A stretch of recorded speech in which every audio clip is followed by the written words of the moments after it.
Hey guys, it's Josh again. Back at it again with another video for you guys. This one is part 2 of my series of which camera brand is best. Just wanted to kind of do a small quick recap of the first video. I talk about Sony, Fuji, and Canon. And I talk about the pros and cons of each individual camera brand. Next, I'm going to be talking about Nikon, Panasonic, and I'm going to throw in the oddball Olympus.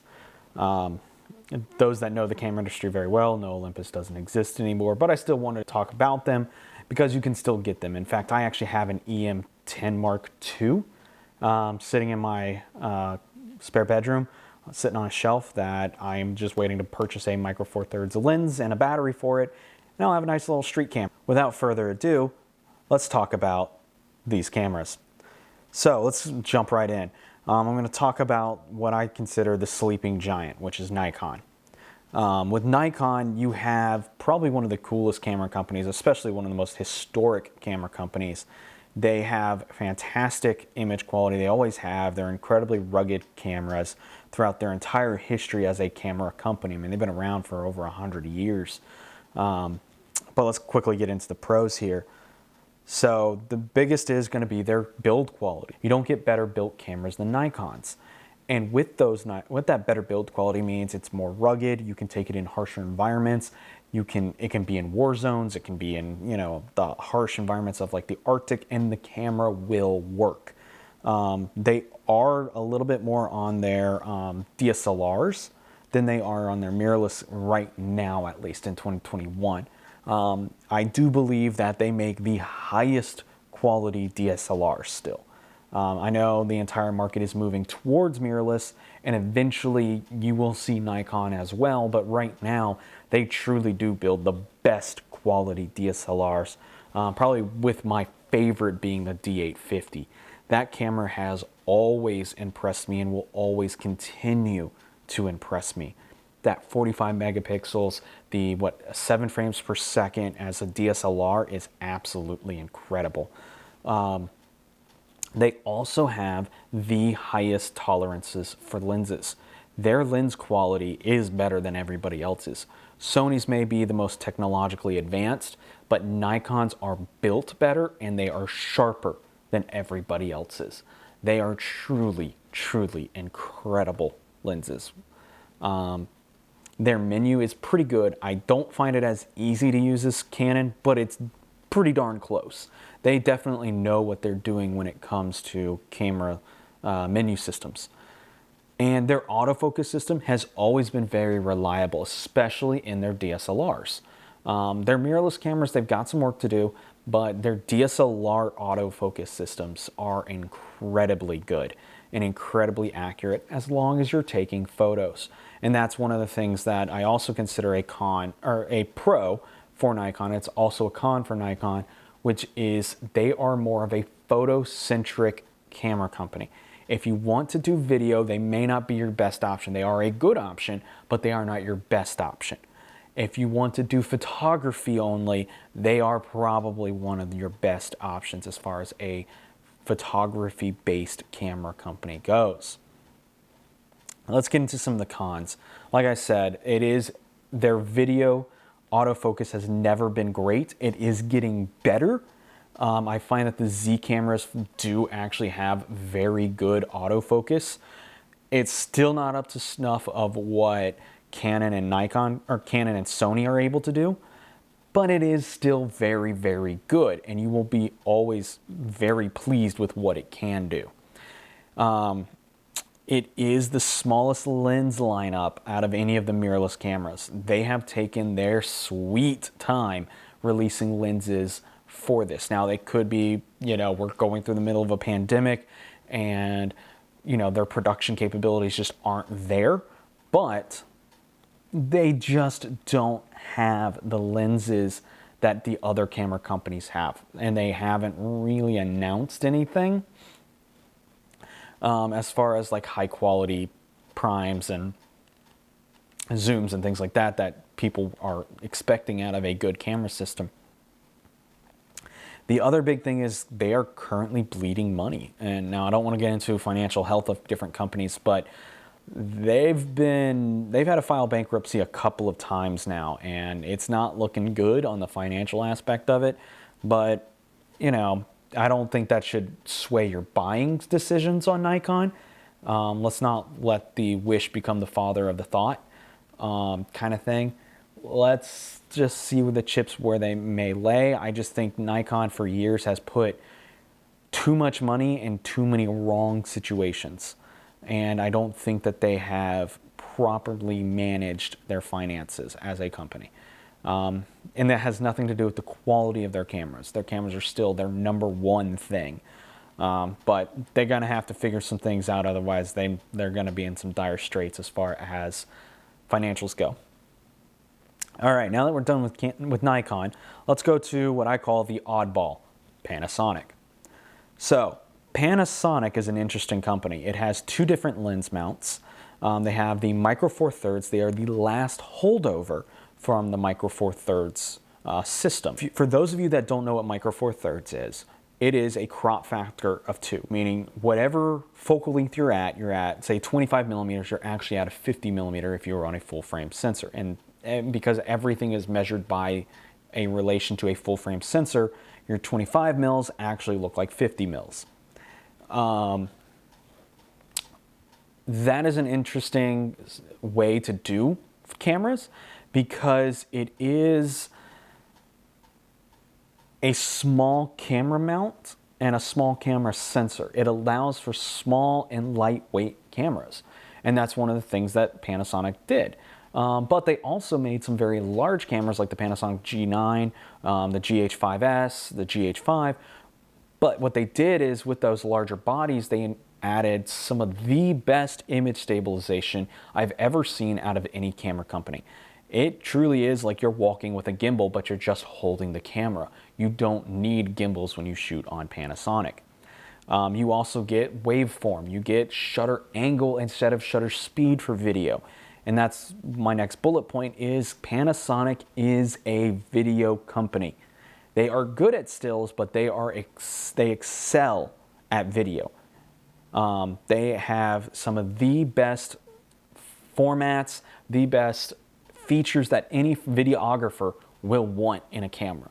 So if you are a primary video shooter, Panasonic is a great company to go with a couple of caveats. As long as you understand these caveats and you are willing to work around them, they are fan-freaking-tastic. Now, they also have another lens mount, the L mount, or they are part of what we call the L mount alliance, which is Sigma, Panasonic, and Leica, if I remember correctly. And those 3 camera companies can make cameras and lenses for this lens mount without any legal repercussions. And they get the full profit from making those stuff, right? So there's no royalties or anything like that, no legal restrictions for those 3 companies. And that is their full frame lens mount. So they have joined the fray into the full frame, and they have some absolutely fantastic options. I really like the dynamic range out of like the S1R. It's a 46 megapixel sensor. Rumor is it's the same sensor that's inside the D850 from Nikon. And if it is, that is one of the best image sensors I've ever seen in my entire life. It does incredibly well in low light. You have that in-body image stabilization. It is fan-freaking-tastic. Then you have the, the S1H, which is their video-centric camera, the S5, which is kind of a general photography camera, kind of like the Sony a7 III, where it's kind of that entry-level point, and then you have the S1, if I remember correctly. And that's another kind of entry-ish level camera. But Panasonic's full-frame cameras are very, very good. So that's it I've got for pros on Panasonic. Let's talk about some cons. The biggest being that they have 2 different lens mounts. And those lens mounts, just like how I've talked about with the Canons, they're not interchangeable. You can't put the lenses on either lens mount. They're just not going to fit, or they're not going to work. The autofocus system is the next big pain point there. And this is that caveat I talk about with Panasonic as far as video shooters. The autofocus system works fantastic for photography, because it is an old, what they call DFD, or depth from defocus autofocus system. And it's a contrast-based autofocus system, which is very accurate and very fast, but not very smooth. And that's the big problem, is that in video, you are not going to get beautiful racking of focus. Your subjects aren't going to slowly transition with your autofocus isn't going to transition with your subjects. You're going to see a lot of like shaking or wobbling on the edges of your frame. Like if on this Canon here, it's stable. Even if I were to move in, move out, the camera follows my face and doesn't worry about what's in the background. The Panasonics, you will constantly see a little bit of jitteriness. So I usually recommend these as manual focus video cameras. Now, the good news is most videographers are willing to go to manual focus. They don't care about having autofocus. So it's usually not a deal breaker for them to get what Panasonic does with their video. The next con is they don't have a large lens selection through the L-mount alliance on their full frames. Their Micro Four Thirds is incredibly fleshed out. And another cool thing is Micro Four Thirds is an open lens mount, meaning anybody can make any lenses for it, which means there are tons and tons and tons of lenses available for it. But the L-mount, because it is only a couple of years old, there's just not enough lenses to really satisfy professionals. And the lenses that are there are incredibly expensive. I'm sure you guys are seeing a trend here. A lot of it I think also has to do with Leica has a lot of those patents for those lenses, and it's, well, Leica, and they're not cheap. So that's kind of the pitfalls of Panasonic, is there's just not a lot of there right now, but it will be fleshed out. It will come a lot better, and we'll see some great things coming from Panasonic into the future. And the dearly departed. We come to gather here today to remember a fallen comrade, Olympus. Back in April of 2020, when the pandemic was at its infancy, before we knew how long this was actually going to last, Olympus announced that they were selling off their camera division. Now, they sold it to some Japanese company. I'm not going to do the research to look it up. You guys can. It's the same company that bought the Vaio series, or the Vaio computers, off of Sony. Now, I'm not saying that this company is one of those companies that takes a product, buys it, dismantles it, and sells it as parts. But do you see any Vaio computers in the United States anymore? You don't. I have a feeling that's going to be what happens with Olympus. That doesn't mean, though, that Olympus no longer exists. It doesn't mean that Olympus cameras are all of a sudden worthless. Those cameras physically still exist, and the lenses, because it's an open lens mount, it's the Micro Four Thirds lens mount, just like Panasonic, you can still use Panasonic Micro Four Thirds lenses, and you can still find Olympus Micro Four Thirds lenses available for it. So let's talk about the pros. One, Micro Four Thirds lens mount. It is a very well-known, well-established lens mount. There are tons of options available for it, and again, you can find lens options anywhere at any camera store that you go to. The next is it has actually very good image stabilization. I don't put it out on par with like Panasonic. If Panasonic is option 1, it's option 2. Like, it is very close to Panasonic, but it's just not as good. But it is very, very good. You can shoot very long shutter speeds, and you can get very good, stable video handheld out of it. They are small, they are lightweight cameras. They don't take up a lot of footprint, and they're designed to be travel cameras and street photography cameras. And that's what I plan on using my Olympus for, is as a street photography camera. I'm probably going to buy a 25 millimeter 1.7, which is like $150 or something like that, and it'll be a 50 millimeter 1 or 3.2 equivalent lens, and That'll be a good just street photography lens whenever I want to jump down to Atlanta and do some street photography.